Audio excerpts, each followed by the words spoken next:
Hi everyone! Welcome to my channel. Kumusta naman po kayo? Sana ay nasa mabuti kayong kalagayan ngayon. And for today's video ay magluluto tayo ng pansit bihon gisado. Sa mga mahilig dyan sa pansit gisado, tara na guys, samahan niyo na ako magluto. Ang sarap nito guys, promise.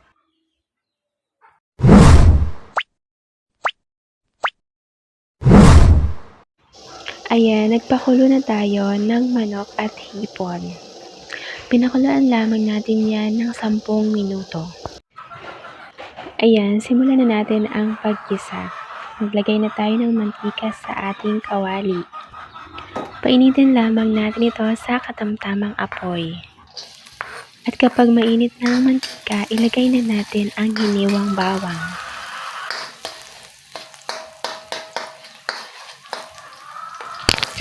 Maglagay na rin tayo ng hiniwang sibuyas.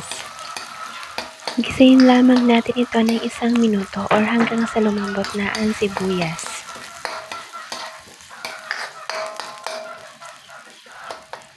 Ayan, kapag luto na ang bawang at sibuyas, ilagay na natin ang hiniwang repolyo, carrots, celery at bagu beans.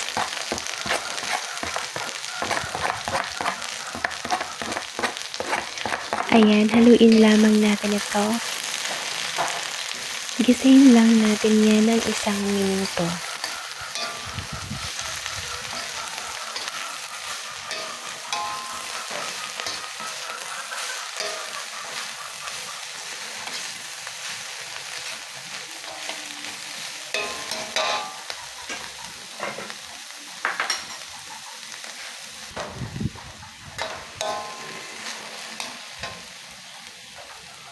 Ilagay na natin ang hinimay na manok at ang hipon.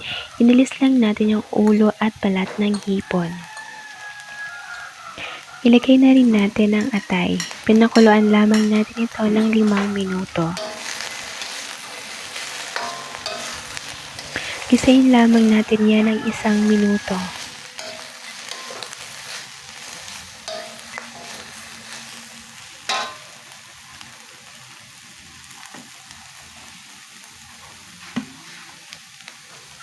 Lagyan na rin natin ito ng soy sauce.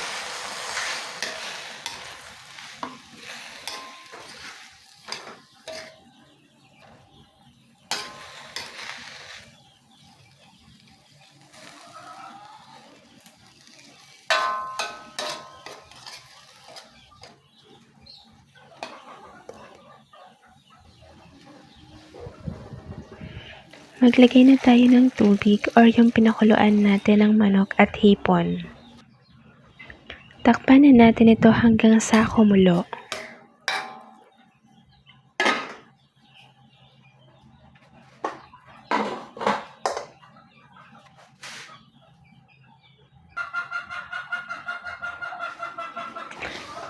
Ayan, magsisimula na siyang kumulo, haluin lang natin ito. Maya-maya ay ilalagay na natin ang pansit bihon. Ayan guys, kapag marami pala kayong lulutuin na pansit bihon, kailangan pagkatapos nyong gisahin ang mga gulay, hanguin muna ito bago ilagay ang sabaw or yung tubig. Kasi para hindi ma-overcook ang ating mga gulay. Ayan, ilagay na natin ang ating pansit bihon. Ngayon kasi hindi na natin hinalo ang mga gulay kasi konti lang naman ang ating niluluto na pansit bihon. Ayan, haluin na natin at para malubog na din ang pansit bihon at ma-absorb na nito ang ingredients or ang lasa ng ating sabaw.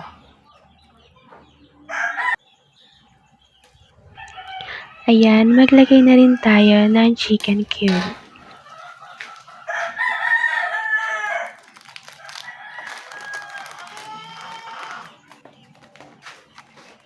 Ayan, lagyan na din natin ito ng durog na paminta.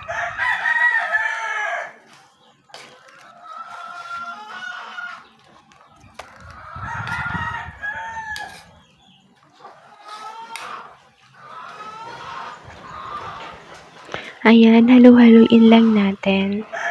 Ayan, kapag hindi pa naghihiwalay ang pansit bihon, gumamit na lang tayo ng tinidor para mahiwalay yan ng mga pansit bihon na nagdidikit-dikit.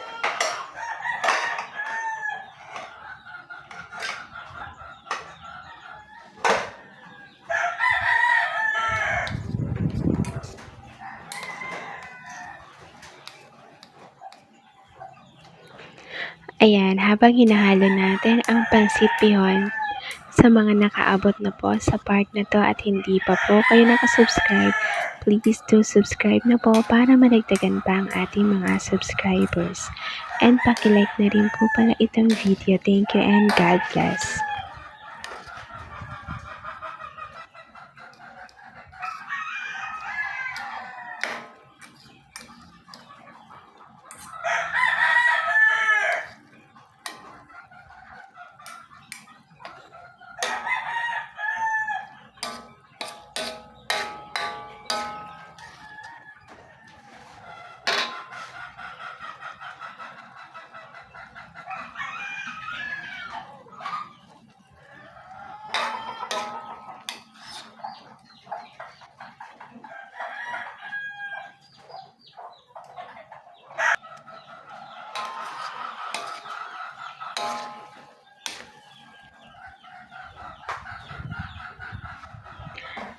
Ayan, tikman na natin kung okay na ang lasa. Kung kulang pa sa toyo or sa asin or sa pampalasa, magdagdag na lang din tayo.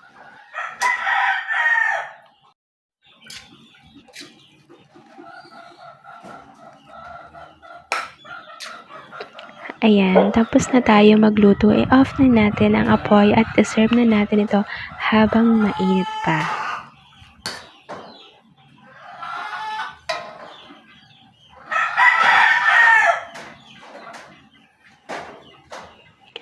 Ayan, ito na ang ating pansit bihon gisado. Tara guys, kain na tayo.